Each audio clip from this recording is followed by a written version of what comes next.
बड़ी होगी, अब तो 7-8 साल की हुई थी या 6 की। या तो जब छुटक सी थी वो एक दिल्ली का आंदोलन चला था, उसमें हमने क्या कहा था वो मेरा पता नहीं। मैं बैठ कर सुनो, अब ये तो बैठे थे सारे जो नौजवान थे, इन्हें सबको बताना। अच्छा, हम जब दिल्ली का आंदोलन चल रहा था तो हमने क्या कहा था आपको बताइए। राकेश टिकैत ने ये कहा था कि हमें गांव का पानी पीना है, नहीं से तो हम यहीं पर फांसी खाकर मर जाएंगे। गांव का पानी पीना था,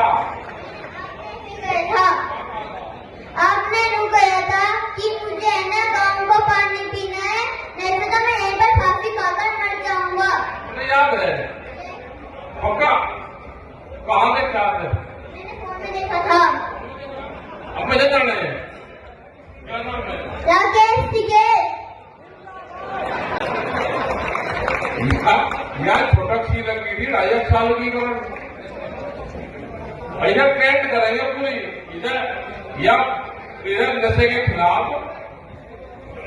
ठीक है, नशे के खिलाफ भी जब तैयार करेंगे। हाँ, या कोड़े गांव से आप पक्की बड़ी क्रांति करें भाई, सब लोग बैठ को इंगे को कुछ लोग आते रहो, कुछ पीछे को बैठते रहो, सारे गांव में घूम रहे हैं तो घूम बट्टों के पानी बच्चों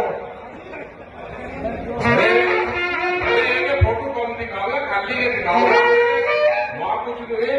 अब खाना भी खाते रहेंगे लोग, और जो है ना खाद चौधरी में गुणवत्ते थे तो लोग बाहर से खाद चौधरी आ रहे, जब वे जाए तो उनके साथ में जितने लोग आ रहे उनके वे प्रमाण पत्र से जो वो है वो सब लेते जाए, क्योंकि सबके घर में वो लग जाए, तो उनके भी सबके लेके जाइए। कोई अगर 4 आदमी साथ में तो 4 ले जाना, उनके सबको दे देना, लोग भी यहाँ शामिल हो गए।